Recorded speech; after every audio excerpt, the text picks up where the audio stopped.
Je laisse ma place à la technicienne, à contre-cœur. Elle entre ses mains dans ta couveuse et te prend le pied. Au toucher, tu as le réflexe de retirer ta jambe. Plus rapide que toi, elle la rattrape. Mon cœur se brise à te voir ainsi sans défense. Elle masse ton talon pour y activer la circulation et le pique. Sur le coup, tu ne réagis pas, mais quand elle l'écrase entre ses doigts pour en extraire le sang, ton visage se crispe et ta bouche s'ouvre en forme de cri silencieux. Tu pleures sans voix.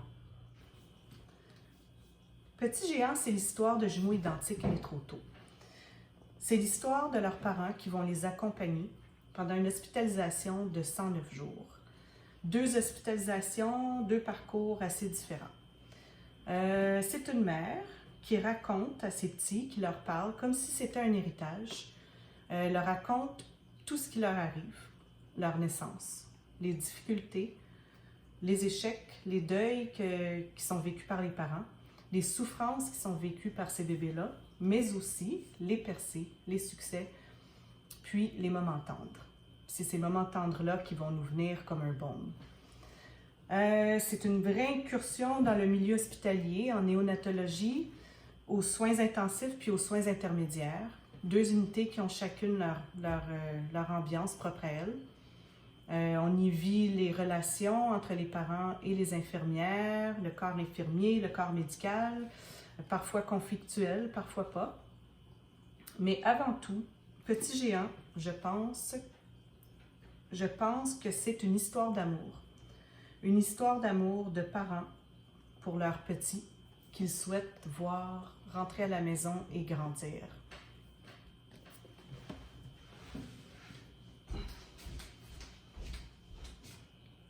J'ai pas peur de leur lecture. Il y a eu une préparation. À partir du moment que j'ai su que Petit géant allait être publié, je me suis beaucoup questionnée. J'ai relu les passages en me questionnant. Puis, ceux que j'étais pas à l'aise de partager, je les ai coupés en me disant que j'allais garder ça pour nous. Puis, les passages que je trouvais plus délicats, mais que je trouvais important de laisser pour l'histoire, pour les lecteurs et lectrices, je leur ai lu. Je leur ai lu ces extraits-là, par exemple, des descriptions que je trouvais plus morbides ou effrayantes. Je voulais pas que les enfants puissent les lire seuls, puis s'imaginer qu'ils étaient effrayants par moments. Puis quand je leur ai lu, ils n'ont pas eu la réaction que j'imaginais. Des fois, ils ont ri aux éclats. Mais ça a mené à des discussions intéressantes puis des questionnements intéressants. Tout comme la lecture que j'ai commencée il y a quelques semaines. Je leur lis Petit géant à haute voix, puis ça aussi, ça mène à beaucoup de discussions sur leur naissance. C'est sûr que d'abord, j'avais écrit cette histoire pour leur offrir cette histoire-là. On n'a aucun souvenir de notre naissance, de notre première année, puis ces mois-là, ça laisse des traces, puis des fois beaucoup de traces, comme dans ce cas-ci. Puis, souvent, on voudrait savoir ce qui nous est arrivé. Puis, c'est ce que j'ai fait en écrivant mes souvenirs, parce que je voulais leur laisser cette histoire-là. Puis, je pense que c'est une belle histoire à leur laisser, une histoire dure, mais belle. Puis je pense qu'ils vont en être contents.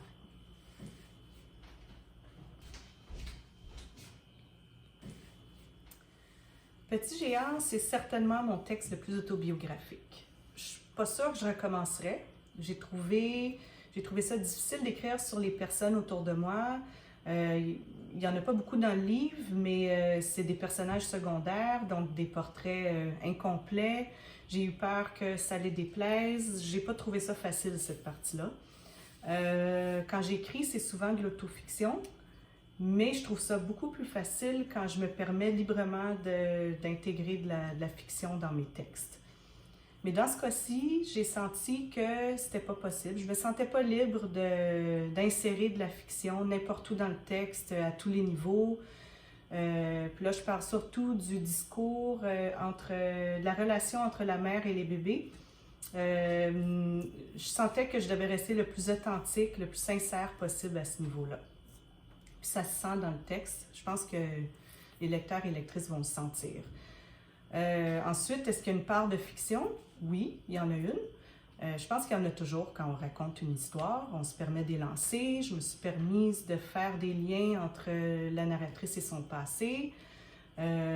Aussi, par exemple, j'ai écrit des rêves, une dizaine de rêves que j'ai beaucoup aimé écrire d'ailleurs.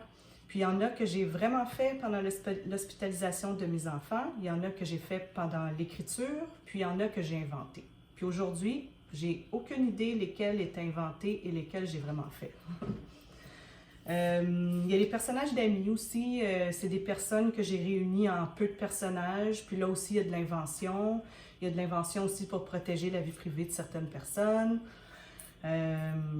Pour aussi que certaines personnes que je ne veux pas qu'ils se reconnaissent. Mais comme je disais, tout ce qui est en lien avec le discours envers les bébés est authentique. J'ai fait un travail de déconstruction des souvenirs parce que les souvenirs évoluent, ils se transforment. Puis ensuite, j'ai replongé pour les reconstruire puis arriver à les écrire au présent avec toute l'action qui vient avec, les émotions qui viennent une à une, au jour le jour. J'avais besoin d'écrire sur ces premiers mois, j'avais besoin d'écrire sur les souffrances qui sont vécues, pas juste par les miens, mais qui sont vécues par tous les enfants hospitalisés, tous les bébés que j'ai vus. Les grands prématurés, puis les grandes maladies, les maladies graves, quand on s'en sort, souvent on s'en tient au discours positif, on est miraculé, on est juste chanceux d'être en vie. Mais j'avais envie de parler du prix des fois qui est à payer pour vivre.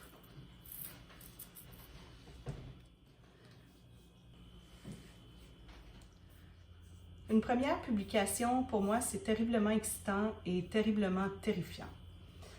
On écrit seul, puis au bout d'un long travail, être lu, c'est un plaisir, c'est sûr. Mais être lu, c'est aussi laisser aller une part de soi, une part d'intime.